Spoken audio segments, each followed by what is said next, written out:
Shalom, everyone. In the Nazarene, that's what we're called. There's something for the masses to see, and then there's something for the initiated to see.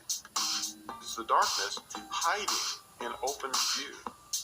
We call them Wiccans, witches, warlocks, wizards, shamans. That's what they go by. It's poison doctrine. On the day we were born, we were doomed to die. We live on these breaths and look up at the sky. Our breath is not ours, it's only our own. For those who obey, they'll kneel at his throne. Kneel at his throne. Kneel at his throne.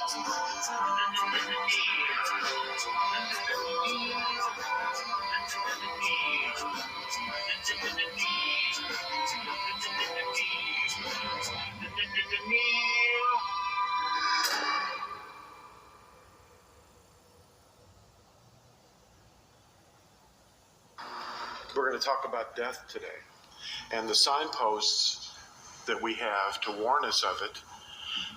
And the real thing that we have to avoid is the second death. And we're going to find out about the second death, which is the real permanent one. The first one is, of course, required, but the second one is not required. Signposts, like people, are set up. Prophets, evangelists, teachers, they're the signposts that keep you away from the second death. Today's terminology we're going to use today is on this screen. I'm just going to briefly show it to you. Those watching this on DVD or YouTube can slow it down and read it. But every little term here is going to explain what we're going to use in the seminar so everybody will understand. The real name of the Creator, Yahuah, spelled Yod-He-Uah-He, is going to be used, not this device that was added by translators. And we're going to call the Messiah Yahusha or Yahushua. Both are perfectly fine. And we're not going to use the word any Greek at all. We don't need the Greek. We can go right straight back to the Hebrew. And we're not going to use the word G-O-D. We're going to call him Elohim, which means mighty one. And the Yahudim are one tribe of technically 13 tribes, or 12 tribes if you count Joseph as one tribe. Now, Yisrael, we're not here to replace Yisrael.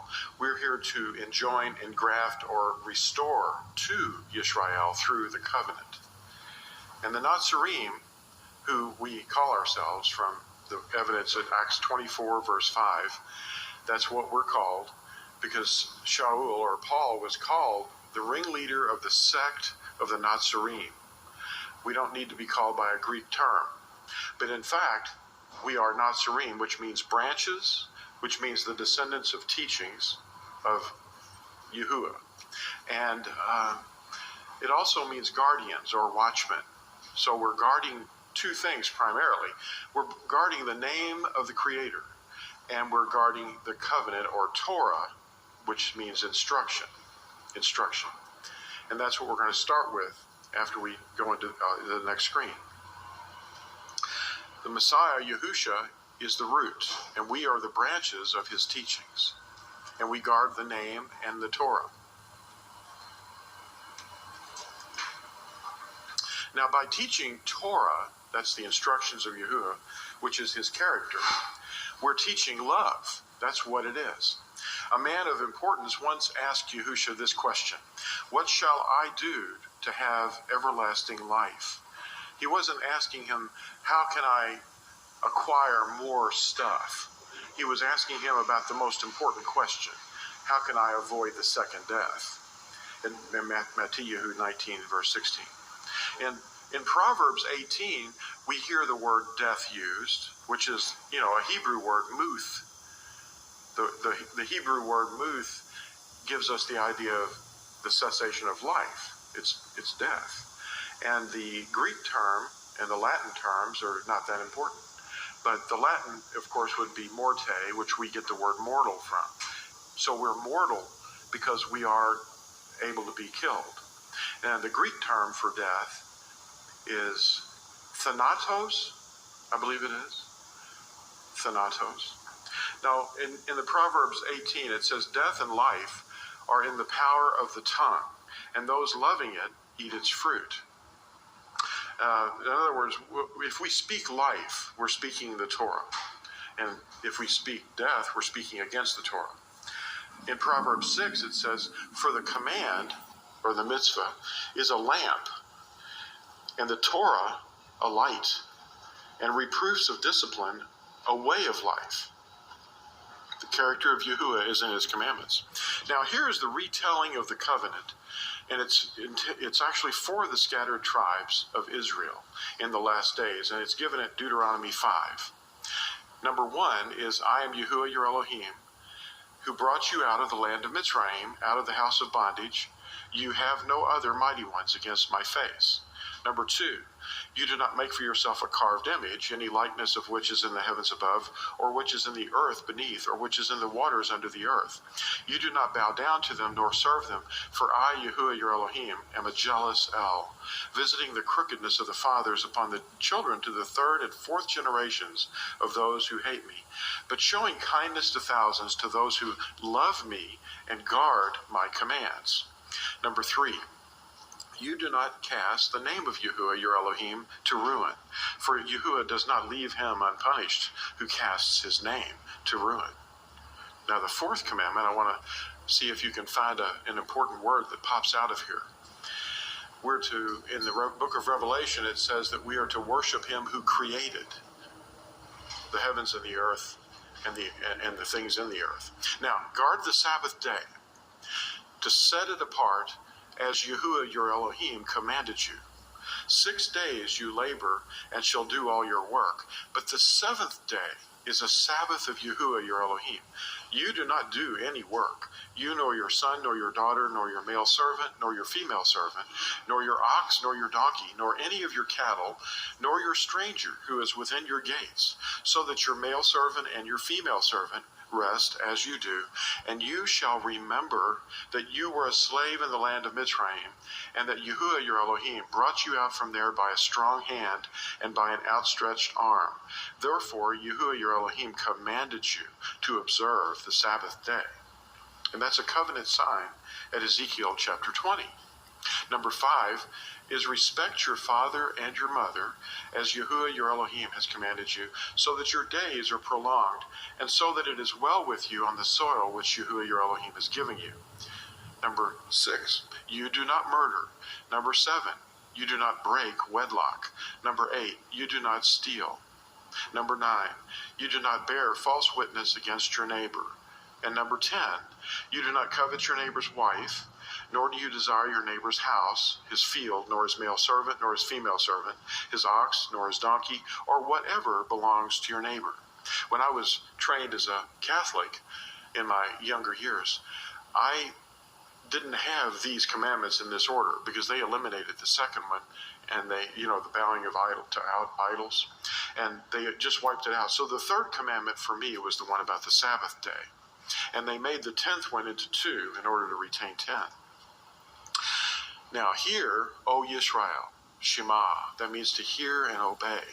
Yahuah our Elohim, Yahuah is one, and you shall love Yahuah your Elohim with all your heart, and with all your being, and with all your might. And these words, which I am commanding you today, shall be in your heart. And you shall impress them upon your children, and you shall speak of them when you sit in your house, and when you walk by the way, and when you lie down, and when you rise up, and shall bind them as a sign on your hand, and they shall be as frontlets between your eyes. And you shall write them on the doorposts of your house and on your gates. We're going to show pictures of that very thing happening. Of course, we need to write them so we can read them, really. Now, this seminar is about death. And we're going to find out about the messengers that are going to be sent out in the last day. And there's going to be massive death, on the earth. People are going to be destroyed that are alive. They're going to be watching, they're going to be marrying, and blowing out candles on birthday cakes. And they're going to be putting up trees in their homes and putting ornaments on them and wondering, why is it happening to them? Messengers are the birds of prey. You see, we hear in the scriptures about birds of prey eating the flesh of the deceased. The messengers are going to be sent out. Right now, they're waiting to pounce, even now. And when they're given the release on a given day, they're going to swoop across this earth and they're going to destroy flesh like you would not believe. And they're not going to be real birds. They're going to be messengers, malachim, what they call angels. Now, but death is the last enemy, and it will be swallowed up because it's going to be thrown into the lake of fire, because the lake of fire is the second death. Now, here's a question, a little fun to lighten up. What does life after death and extraterrestrial life and global warming all have in common? Well, one answer would be no one can seem to find out anything about them. If you study death on any level for 30 minutes or 30 years, there's very little difference in actual data that you can prove. So anyway, down here on the bottom, we see people trying to contact the dead. But the dead have no knowledge of anything that's going on under the sun. And here's a fellow that says, joke's over, let me out now. And of course, there's a dead pharaoh or some kind of Egyptian. Now, the Egyptians, when they buried people in their tombs, they had all sorts of food there and boats, chairs, and all this stuff, gems and coins and gold. But when they bust into the tombs, they find out that nobody ever sat in the chairs. Nobody ever rode in the boats. The dude's still sitting there in his tomb, We all do share this common enemy, death. We're all going to be faced with it. Right here in this room, in the last year and a half, there's been at least 2 or 3 people that have been in attendance here that are no longer with the living. And it takes young and old. One was in his early teen years, and one was much, much older. People that, they just get sick or they have accidents, and every one of us are going to face this alone. But we will have one person with us, and that's the Messiah, who we invite to speak in our presence, and hopefully his words in the text will come through. Money, power, or technology can't deliver anyone from this death. But there is only one way of deliverance. Only one. It's intolerant of any other method. And we'll discuss this in this seminar. There's one way. Every second of every day, everyone and everywhere, people are unexpectedly breathing their last breath of life. In 1 Corinthians 15, we read this. The last enemy to be brought to naught is death. And unless you repent, you will all likewise perish. We're not talking about the first death. Everybody's going to have to face that. But there's nothing to fear from that if you're saved from the second one. Walt Disney didn't have enough money or technology to stop it. Death originated through one thing, and that's rebellion against Yahuah's instructions, which is his Torah. The subject of death is common to all mankind, and these pictures and movies that we see and read about, like Dracula, he's the original one's right here, just a painting though, and Frankenstein's monster, and the Wolfman and the Mummy, they're all characters that embody our deepest horrors about death. They give form and shape to our fear of death. So the greatest enigma is still death, and it always will be. Nobody has died and then come back to life to explain it to us, because even those that we know that were resurrected by Yahushua or others didn't know any more than if they woke up from a dream. They didn't really experience anything to really tell us anything. Otherwise, that we would have had a lengthy explanation from Eleazar, the one they call Lazarus. And he was alive for quite a while. Many of us believe that he's still among us, as you'll see in one of these texts. Now, an example of a visual allegory of death is the image of the grim reaper. Now, the reapers are the messengers that are waiting that we talked about earlier. These are the birds of prey. They're going to devour the flesh of many, many people. If you read Ezekiel chapter 39, you're going to hear and read about a great harvest feast. It's a harvest, but it's also a feast. And the flesh of great men, leaders, are going to be consumed by these birds of prey. The image of the Grim Reaper is a symbolic representation of death. And the wisest man that we know of, other than Yahushua himself, is writing these words in Ecclesiastes chapter 9. This is an evil in all that is done under the sun. There is one event to all. Truly the hearts of the sons of men are filled with evil, and madness is in their hearts while they live, and then they die. But for him who is joined to all the living, there is trust. For a living dog is better than a dead lion. For the living know that they shall die, but the dead know not anything, nor do they have any more reward, for their remembrance is forgotten. Also their love and their hatred and their envy have now perished, and they no longer have a share in all that is done under the sun. And Ecclesiastes 9 verse 10 says, all that your hand finds to do, do it with your might. For there is no work or planning or knowledge or wisdom in the grave where you are going. Now the messengers that we spoke of earlier are bound, and they're waiting. Revelation 9 tells us about them, starting at verse 13. And the sixth messenger sounded, and I heard a voice from the four horns of the golden altar, which is before Elohim, saying to the sixth messenger, who had the trumpet, release the four messengers, those having been bound at the great river Euphrates. And the four messengers, those having been prepared for the hour and day and month and year, were released to kill a third of mankind. Revelation 14, further along, says, and the messenger thrust his sickle into the earth and gathered the vine of the earth and threw it into the great winepress of the wrath of Elohim. So these four messengers are depicted as colored horses with riders, and the weapons that they hold. We have one that's conquest, one that's war, one that's famine, and one that's death. The first four of the seven seals in Revelation chapter 6. The first seal is a white horse, its rider holds a bow. And the second seal is a red horse, its rider holds a sword. And the third seal, a black horse, its rider holds a pair of scales. And the fourth seal is a pale horse, or a green horse. Chloros is the Greek word. Its rider is called Death. And Revelation 6 says, and when he opened the fourth seal, I heard the voice of the fourth living creature saying, come and see. And I looked and saw a pale, or green horse. And he who sat on it had the name Death, and the grave followed with him. And authority was given to them over a fourth of the earth to kill with sword and with hunger and with death, and by the beasts of the earth. So we have a lot of things that can kill us because we're mortal. We're morte. We can easily die of very many things.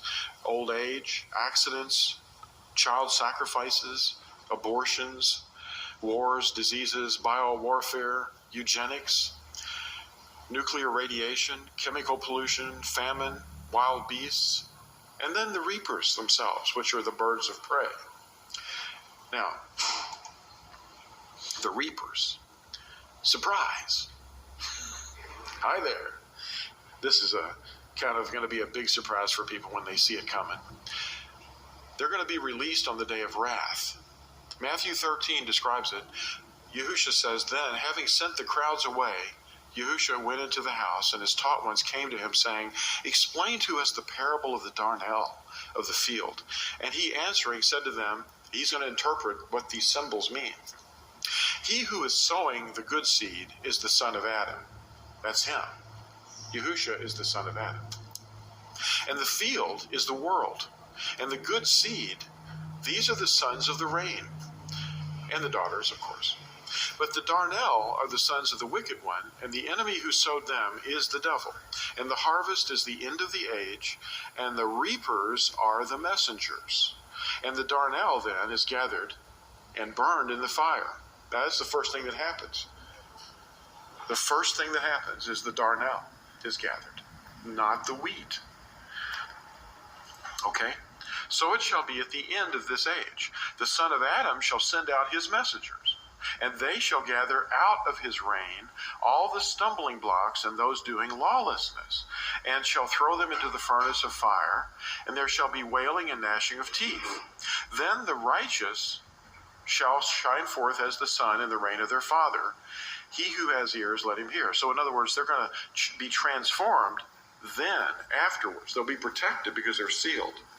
But then they're going to be shining, you know. Now, the determination of which one we are going to be is who we're living for. Who we live for determines the final outcome.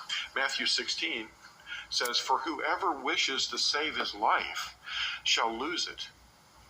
And whoever loses his life for my sake shall find it." You're living either for yourself or you're living for him. "For what is a man profited if he gains all the world and loses his own life? Or what shall a man give in exchange for his life?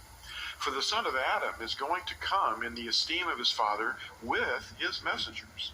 And then he shall reward each according to his works. Truly I say to you, there are some standing here who shall not taste death at all, until they see the Son of Adam coming in his reign." So the choice is to gain the world, you know, and work and try to acquire the world, or to serve Yahuah. And he will equip you to do the work that he sends you forth to do. So if you gain Yahushua, you're going to find life. The way is the living word. He's the living word. He's the living Torah. In John or Yahuah in chapter 14, it says, "Let not your heart be troubled.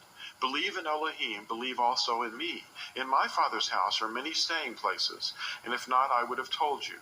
I go to prepare a place for you, and if I go and prepare a place for you, I shall come again and receive you to myself, that where I am, you might be too. And where I go, you know, and the way you know." But Thomas, or Toma, said to him, "Master, we do not know where you are going, and how are we able to know the way?" Yahuah said to him, "I am the way, and the truth, and the life. No one comes to the Father except through me." Now that's intolerant of any other way. And the conclusion is that all other ways are the ways of death. So the United Religions Initiative is not the way. Now you can compare these things, the way of death and the way of righteousness. Proverbs 14 says, "There is a way which seems right to a man, but its end is the way of death." And Proverbs 12 says, "In the way of righteousness is life, and in its pathway there is no death." Torah is metaphorically a woman called wisdom, or kokma in Hebrew, named wisdom. And it means great skill, you know, in its purest form. All other ways are a strange woman, so it's all off. Proverbs 1 says, "Wisdom calls aloud outside. She raises her voice in the broad places. At the head of the noisy streets, she cries out at the openings of the gates." That's where the Torah is supposed to be written. Remember this? So Torah is wisdom, crying out at the gates. In the city she speaks her words. "How long, you simple ones, would you love simplicity? And shall scoffers delight in their scoffing, and fools hate knowledge? Turn at my reproof. See, I pour out my spirit on you. I make my words known to you." So look at also Ezekiel chapter 37. And here's a picture of a door up here that has a mezuzah, which means door frame or doorpost. It's a strange thing to call the Torah. The door frame is what that you're saying when you say mezuzah. Anyway, the wisdom is the Torah crying out at the posts. Okay? And that's why it's interesting, you know, that the door is always referred to as Yahushua. He is the door for the sheep, the gate. Proverbs 8 says, "And now listen to me, you children, for blessed are they who guard my ways. Listen to discipline and become wise, and do not refuse it. Blessed is the man who listens to me, watching daily at my gates, waiting at the posts of my doors. For whoever finds me shall find life, and obtain favor from Yahuah. But he who sins against me injures himself. All who hate me love death. So if you hate the Torah,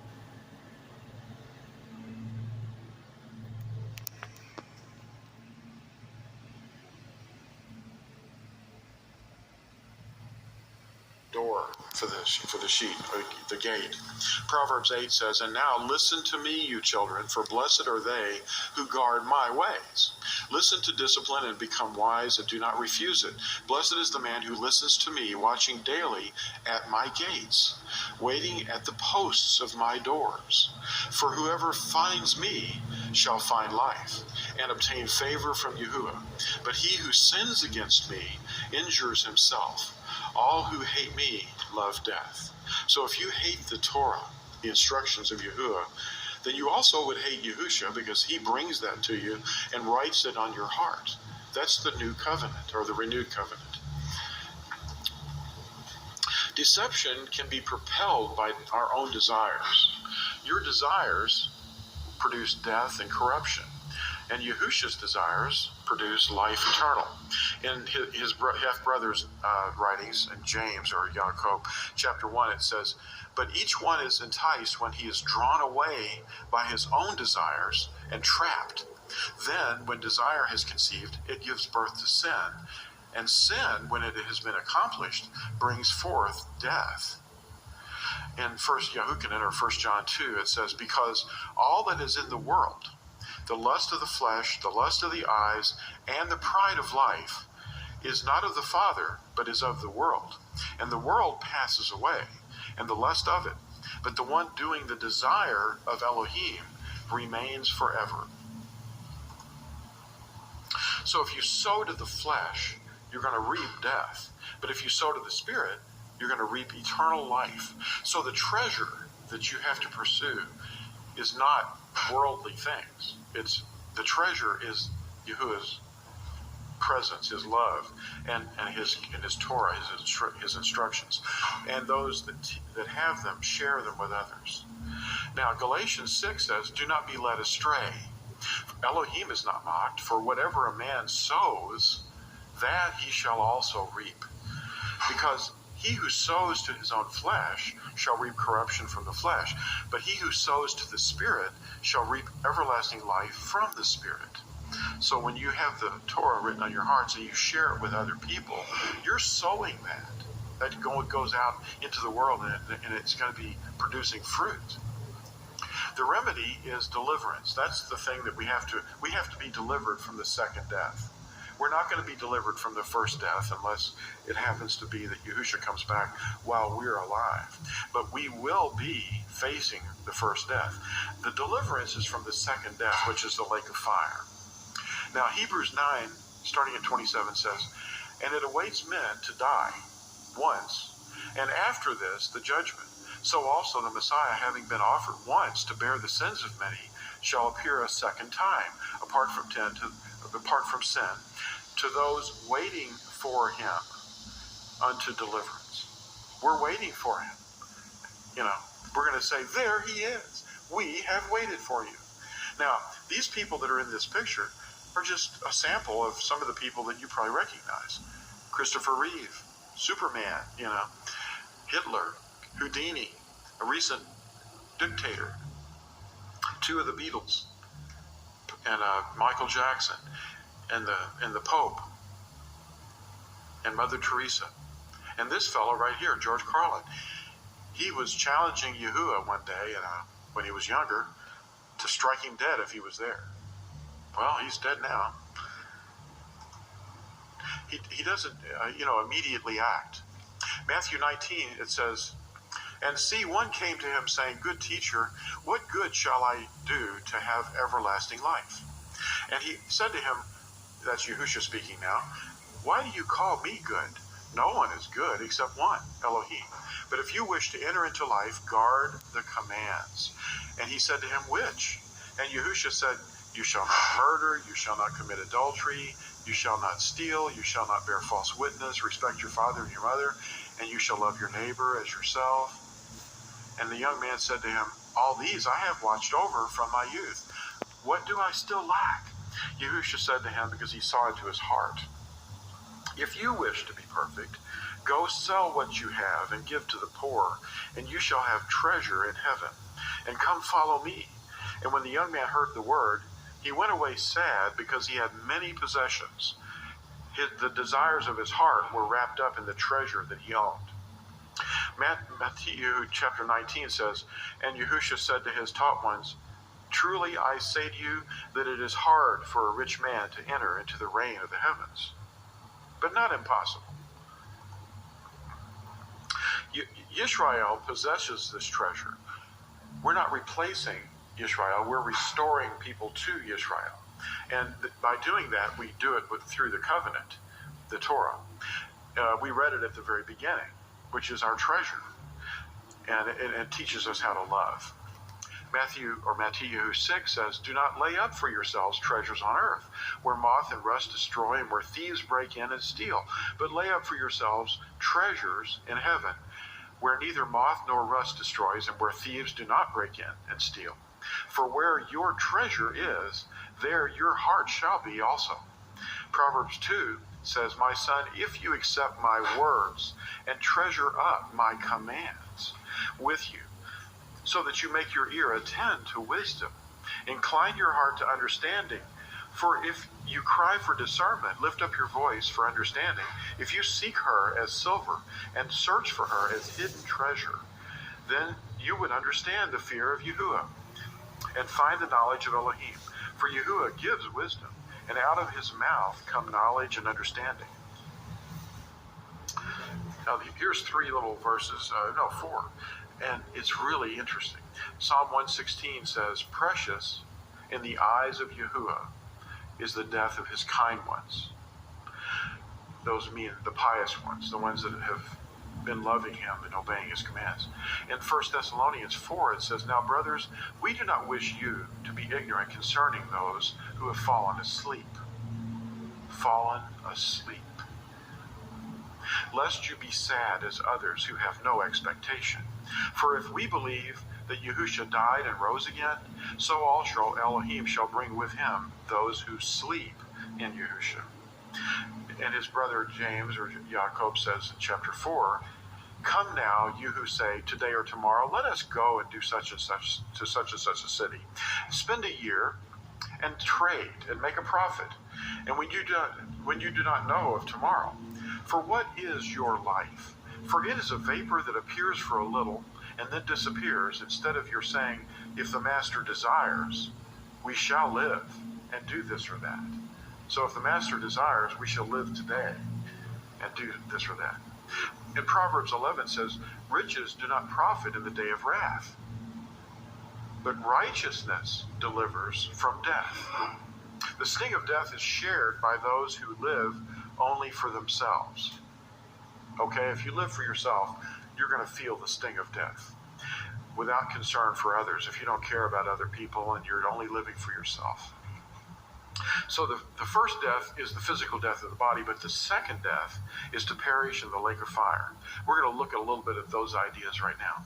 The second death is described here in Revelation 2.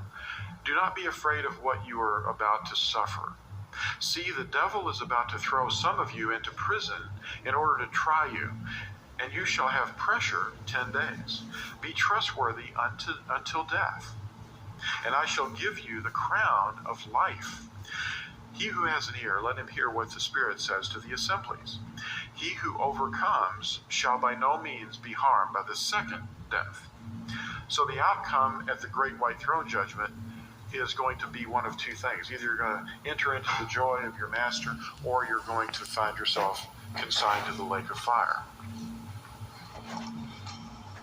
Revelation 20 says, "Blessed or happy and set apart is the one having part in the first resurrection. The second death possesses no authority over these, but they shall be priests of Elohim and of Messiah, and shall reign with him 1,000 years." So the great white throne judgment happens at the end of the 1,000 years. So the first resurrection and the second resurrection, you want to aim for the first one. That way you're not even going to be in you won't have to be determined by the scroll of life, but you'll be in the book of remembrance. You can read about that in Malachi. So those that are not found in the scroll of life have to wind up in, eternal destruction. The lake of fire is the second death. And Revelation 20 describes it. And I saw the dead, small and great, standing before the throne, and books were opened. And another book was opened, which is the book of life. And the dead were judged from what was written in the books according to their works. And the sea gave up the dead, those who were in it, and death and the grave gave up the dead who were in them. And they were judged, each one according to his works. And the death and the grave were thrown into the lake of fire. This is the second death, the lake of fire. And if anyone was not found written in the book of life, he was thrown into the lake of fire. So the lake of fire is the second death. Revelation 21 says, but as for the cowardly and the untrustworthy and the abominable and murderers and those who whore and drug sorcerers and idolaters and all the false, their part is in the lake which burns with fire and sulfur, which is the second death. And Matthew 22 says, then the sovereign said to the servants, now the servants, and this is Yahuah speaking, and he's talking about his messengers, the birds of prey, his angels of death.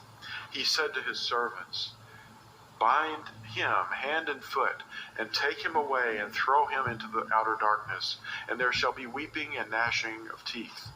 So the servants are the messengers, the Malachim, and the outer darkness is a term for the lake of fire. Imagine floating, just for a moment, just imagine floating in a starless, infinite darkness forever, alone, abandoned in isolated thought, with no identity or frame of reference to anything at all. And a creature in this sort of misery would beg for annihilation. Well, I put this stuff in here because it's, it's true too. Socialism is fair and equal distribution of misery. But there's going to be a fair and equal distribution of misery for sure. And this is where it all started, basically, in these times. Now, a parable about the harvesting of the earth. Now, this is a parable from Yahuah. And Yahuah answering said to him, he who is sowing the good seed is the son of Adam, and the field is the world, as we said earlier. And the good seed, these are the sons of the rain, but the darnel are the sons of the wicked one, and the enemy who sowed them is the devil. And the harvest is the end of the age, and the reapers are the messengers, the birds of prey. As the darnel then is gathered and burned in the fire, so it shall be at the end of the age. The son of Adam shall send out his messengers, and they shall gather out of his reign all the stumbling blocks, and those doing lawlessness, and shall throw them into the furnace of fire. There shall be wailing and gnashing of teeth. Then the righteous shall shine forth as the sun in the reign of their Father. He who has ears, let him hear. We've done this twice, so you can see the picture. It's not going to be like the Christian rapture theory is explaining. 1 Peter 4 says, and if the righteous one is scarcely saved, where shall the wicked and the sinner appear? They're going to be chased after by these guys. They won't be able to outrun them. Watch this. Now, what is the current condition of all those that have died? Everybody wants to know that. Okay? All we can go by is Scripture. We can sit here and make a list of a million things that we can think of. Make movies that make them look real. But this is the truth. Daniel 12:13 gives us a small bit of data on that. But you, Daniel, go your way till the end, and rest, and arise to your lot at the end of the days. So in the end times, Daniel's just going to wake up, not remembering how long time has passed. And in Acts 2, it says, for Daud, that's David, did not ascend into the heavens. Where is he? He's still sleeping. But he himself said, that's David or Daud, Yahuah said to my master, sit at my right hand until I make your enemies a footstool for your feet. In Yahuah or John chapter 11, it says, he said this, and after that he said to them, our friend, they call him Lazarus, but his name is Eleazar, has fallen asleep, but I am going there to wake him up." Therefore the taught one said to him, "Master, if he's fallen asleep, he shall recover." But Yahushua had spoken about his death, whereas they thought that he spoke of taking rest and sleep. So then Yahushua said to them plainly, "Eleazar has died. The sleep of death requires Yahushua to awaken us." The brother of Miriam, that's the one they call Lazarus, and Martha. Miriam and Martha were, and Eleazar were a family. And he was awakened from death by Yahushua.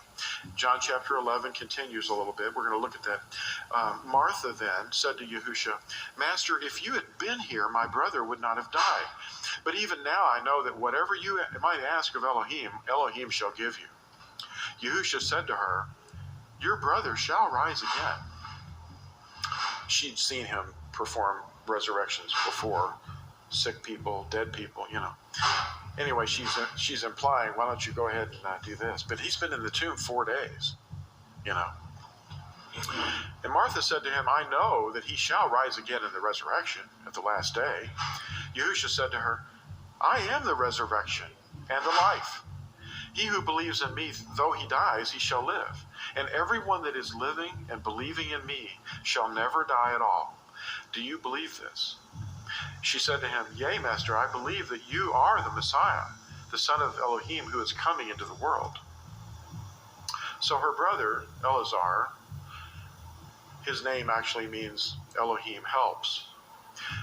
That was also a similar name to the Abraham's servant, Eliezer. He was raised from the dead because Yahushua said, "Eleazar, come forth." He didn't have to say it twice.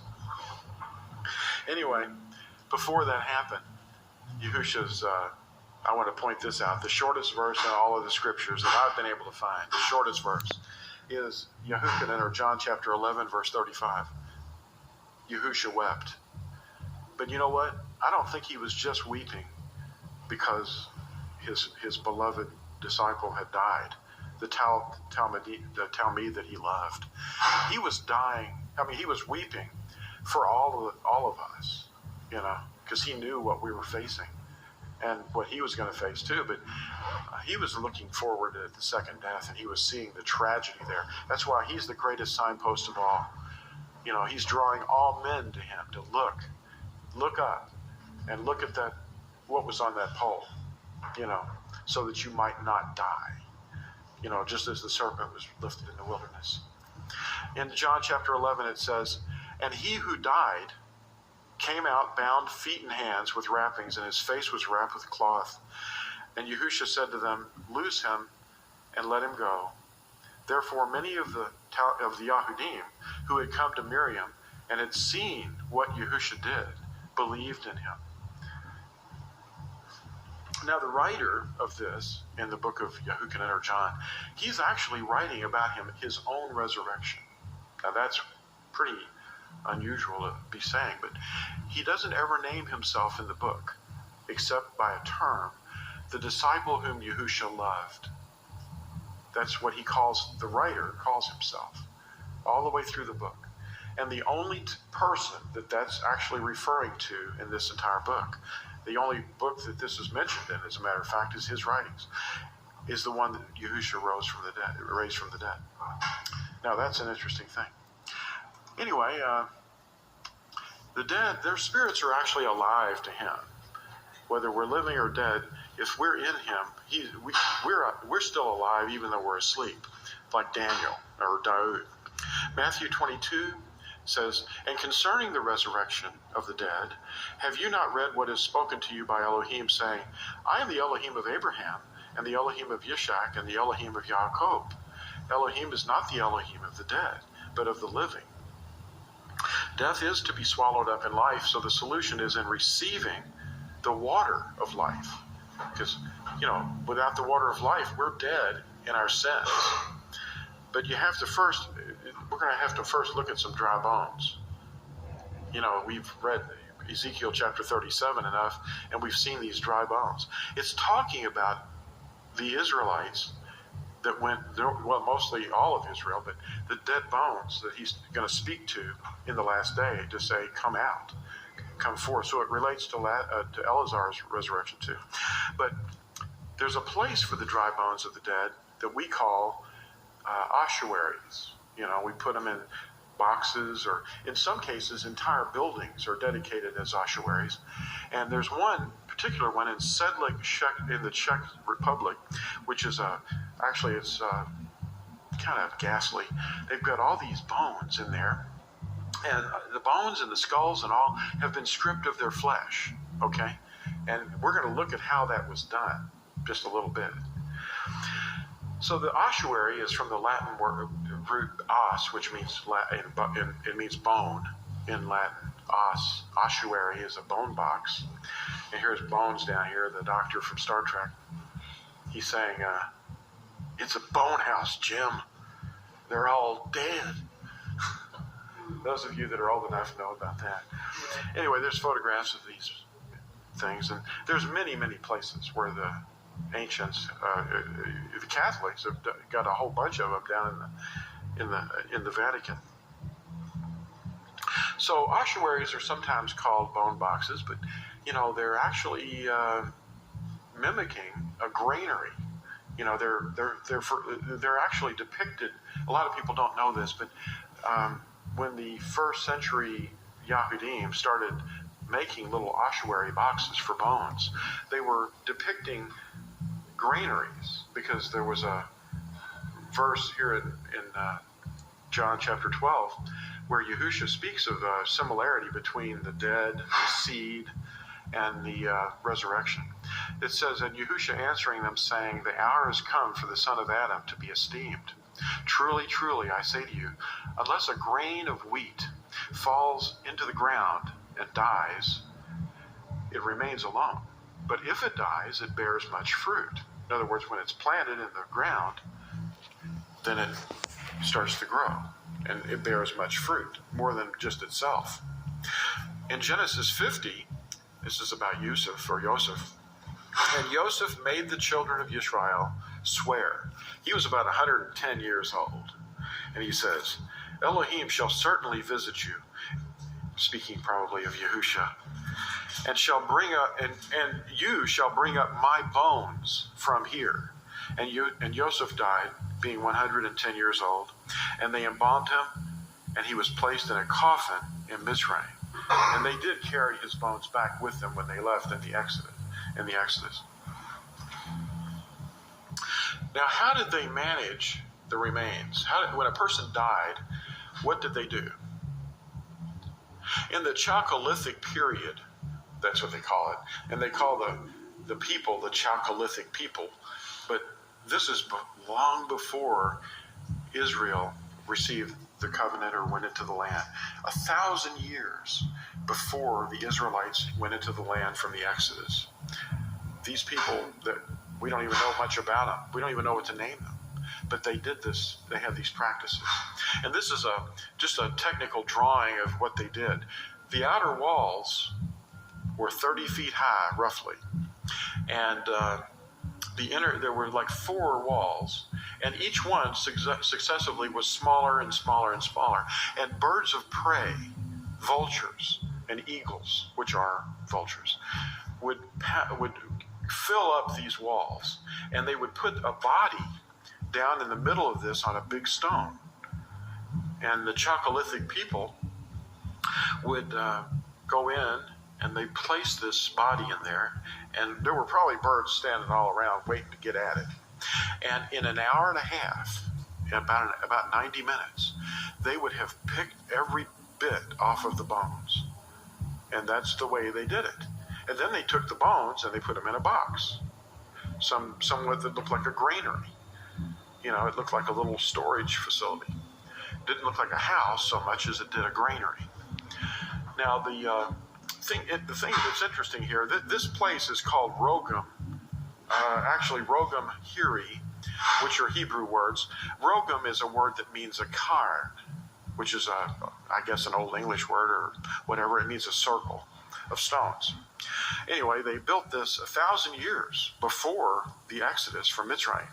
And it was for the ritual exposure of bodies to vultures, for what we call excarnation.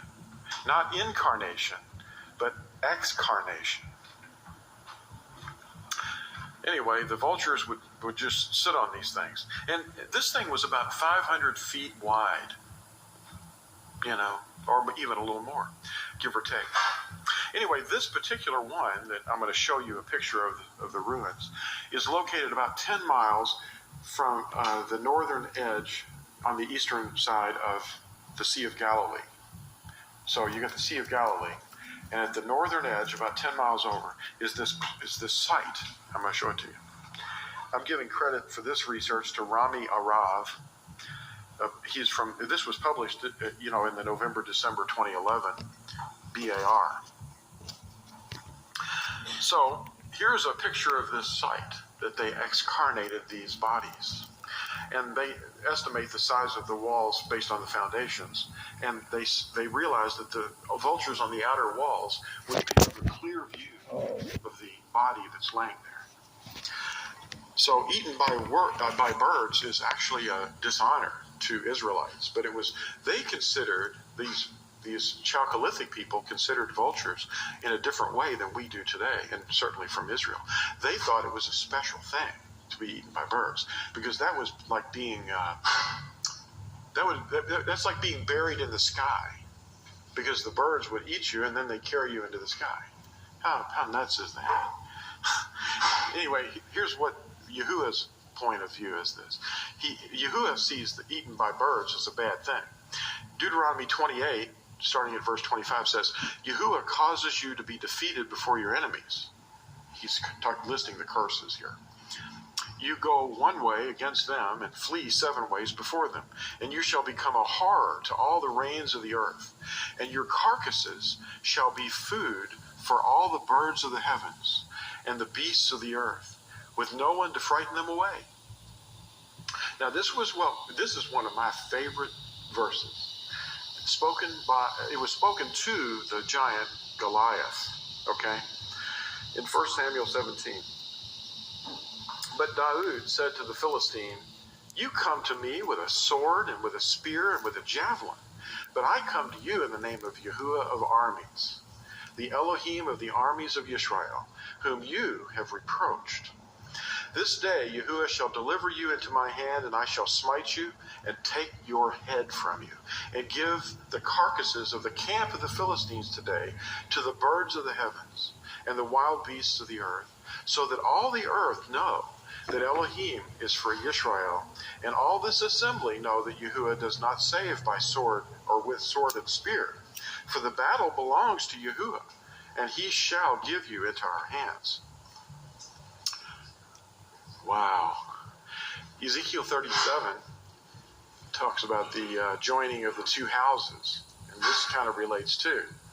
The Hebrew word for eagle or vulture is nesher, and the Greek is elos, and the Latin is aquila, and the English word is eagle or vulture. It's interchangeable. It means the same thing. They're both members of the family of Accipitridae. That's a biological term.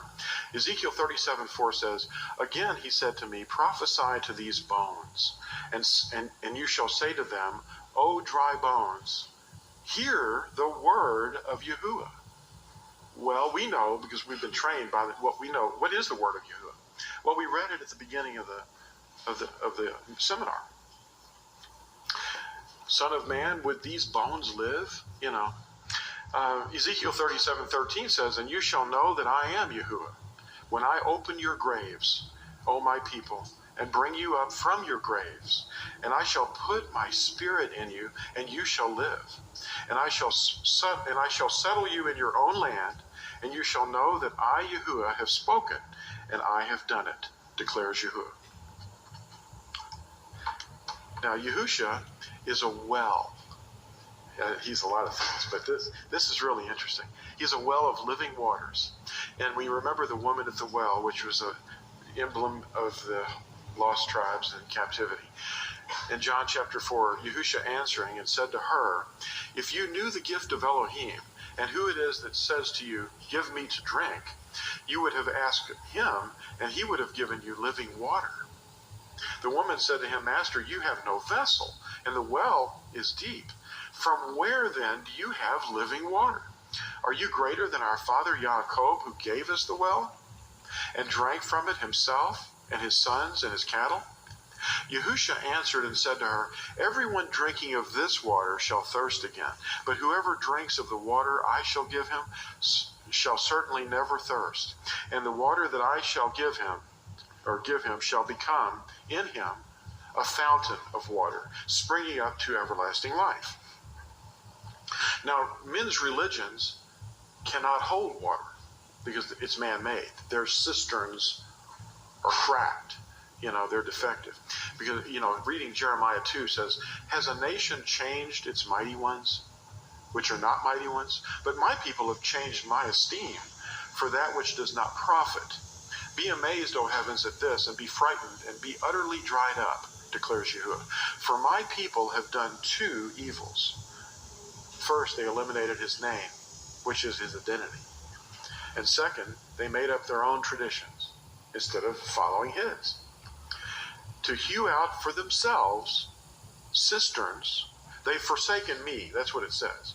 "They've forsaken me, the fountain of living waters." So Yahuah is the fountain, the well of living waters.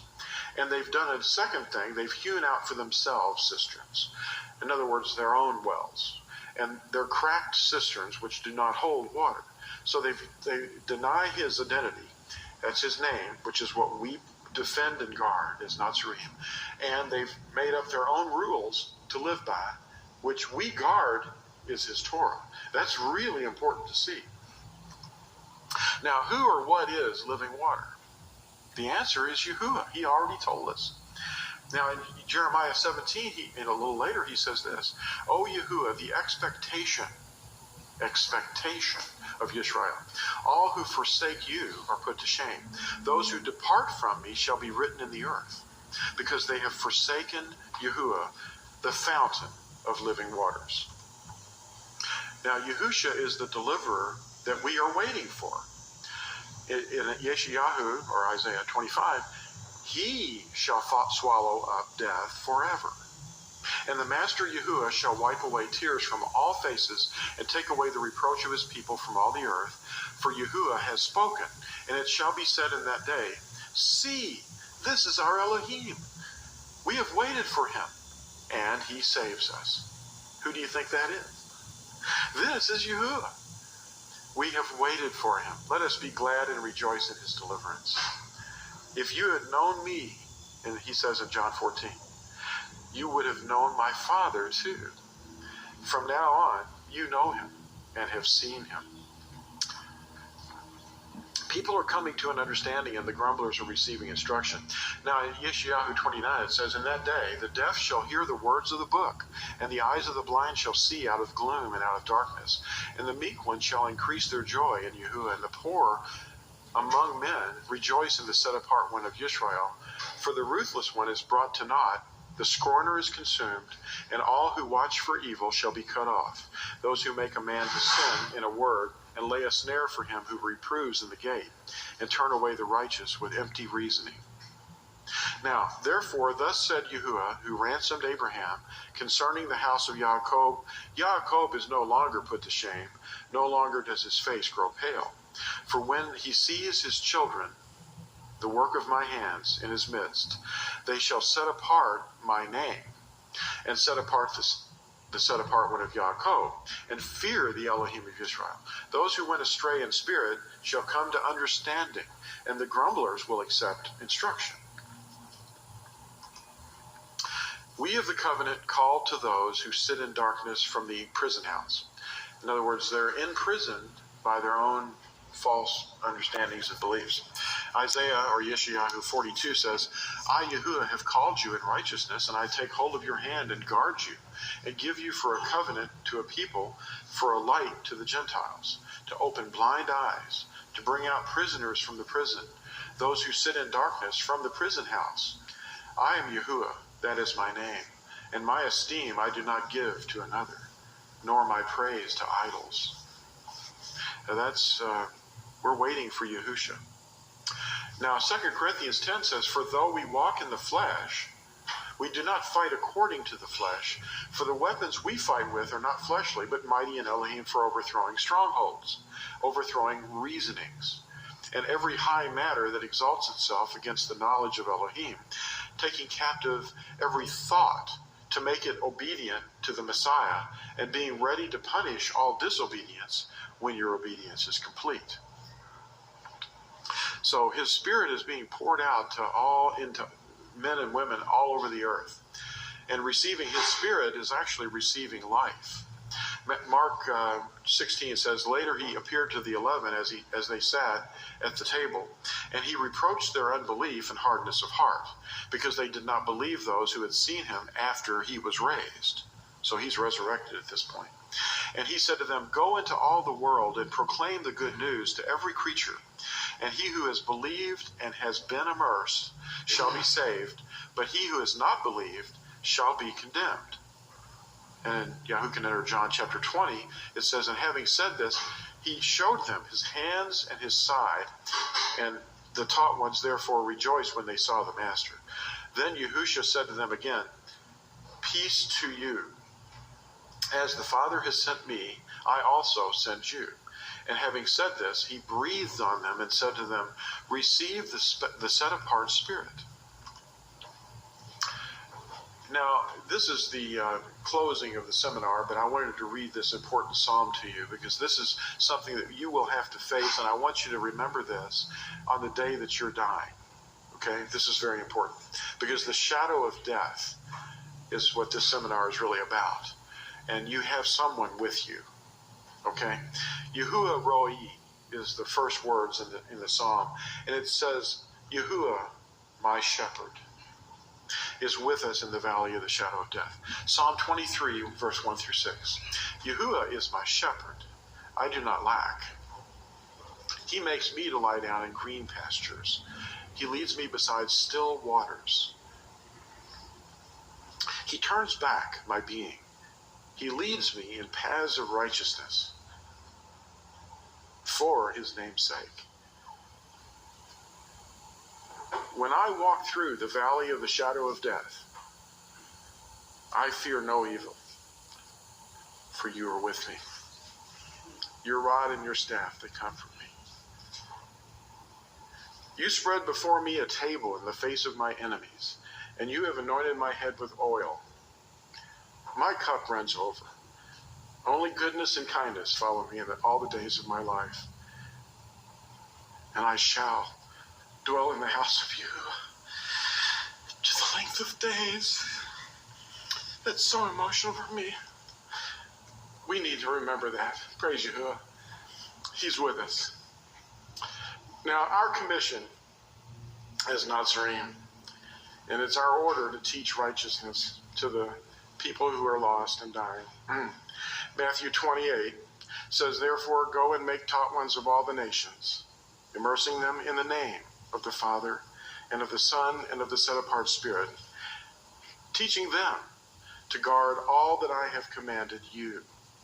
And see, I am with you always until the end of the age. Amen. And that's all I have. Teach them the name and the Torah.